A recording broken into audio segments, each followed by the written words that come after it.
ज्यादातर लोग यही सोचते हैं कि जैसे ही मुर्गियां बड़ी होती हैं फौरी तौर पर उन्हें 13 नंबर फीड यानी अंडों वाली फीड स्टार्ट करवा दो। लेकिन असल में यही गलती होती है जो उनकी प्रोडक्शन को मुकम्मल तौर पर खत्म कर देती है। जी हाँ, आज की वीडियो में मैं आपको बताऊंगा कि गोल्डन मिस्री मुर्गियों को 13 नंबर फीड कब और किस स्टेज पर देनी चाहिए, वरना या तो अंडे बिल्कुल ही बंद हो जाएंगे और उनका जिस्म भी कमजोर हो जाएगा। दोस्तों, ये सिर्फ फीड का मसला नहीं, ये टाइमिंग का मसला है। अगर आप लोगों ने एक हफ्ता पहले या एक हफ्ता बाद अंडों वाली फीड स्टार्ट करवा दी तो पूरा प्रोडक्शन साइकिल डिस्टर्ब हो जाता है। तो चलिए स्टेप बाय स्टेप समझते हैं और देखते हैं कि एक्सपर्ट फार्मर्स इस बारे में क्या कहते हैं। तो चलिए बात करते हैं ग्रोथ फेज के बारे में। जब गोल्डन मिस्री की पट्टियां 8 हफ्तों तक की हो जाती हैं, उनका काम सिर्फ ग्रो करना होता है। इस दौरान 13 नंबर फीड नहीं बल्कि ग्रोअर फीड यानी कि 14 नंबर फीड देनी चाहिए, जिसमें कैल्शियम कम और प्रोटीन ज्यादा होता है। क्योंकि उनका स्ट्रक्चर बन रहा होता है और वो वेट गेन कर रही होती हैं, उनको ज़्यादा से ज़्यादा प्रोटीन चाहिए होती है।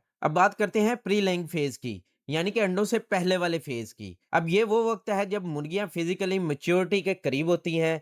यहाँ पर कैल्शियम ग्रेजुअली बढ़ाने का प्रोसेस स्टार्ट हो जाता है।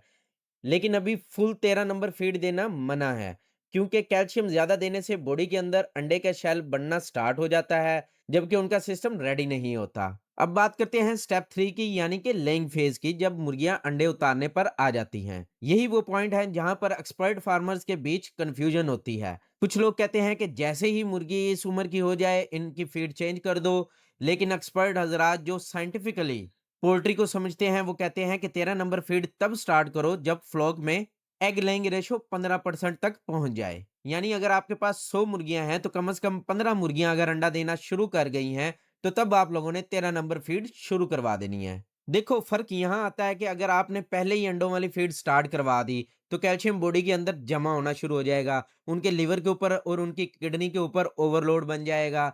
रिजल्ट आपको अंडे मिलने के बजाय कमज़ोर हो जाएँगी और मोल्टिंग की तरफ चली जाएँगी। लेकिन अगर आप लोगों ने 13 नंबर फीड को थोड़ा-सा लेट कर दिया, तो अंडों के शेल पतले आने शुरू हो जाएँगे और अंडे टूटने भी शुरू हो जाएँगे। तो इस काम के अंदर जो टाइमिंग है ना, वही कामयाबी का राज़ है। अब आप लोगों को एक बोनस टिप देता जाऊँ कि जब भी आप लोगों ने फीड चेंज करवानी है, तब आप लोगों ने फीड को अचानक से चेंज नहीं करवाना। 2 से 3 दिन के अंदर पुरानी फीड और नई फीड को मिक्स कर के आप लोगों ने देना है और आहिस्ता-आहिस्ता फीड की तरफ शिफ्ट करना है। अचानक फीड बदल देने से हाजमे का मसला पैदा होगा और उनकी सेहत डाउन हो सकती है। इसलिए ये सिंपल फार्मूला याद रखो कि 15वें हफ्ते तक सिर्फ ग्रोथ फीड ही आप लोगों ने देनी है। 15 से 18 हफ्ते के दरमियान आप लोगों ने फीड की तरफ शिफ्ट करवाना है परिंदों को।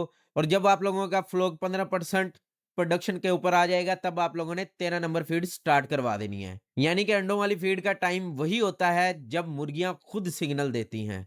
दोस्तों, अगर आप गोल्डन मिस्री या देसी लेयर फार्मिंग कर रहे हो तो ये टाइमिंग आपका पूरा प्रोडक्शन कर्व बदल सकता है।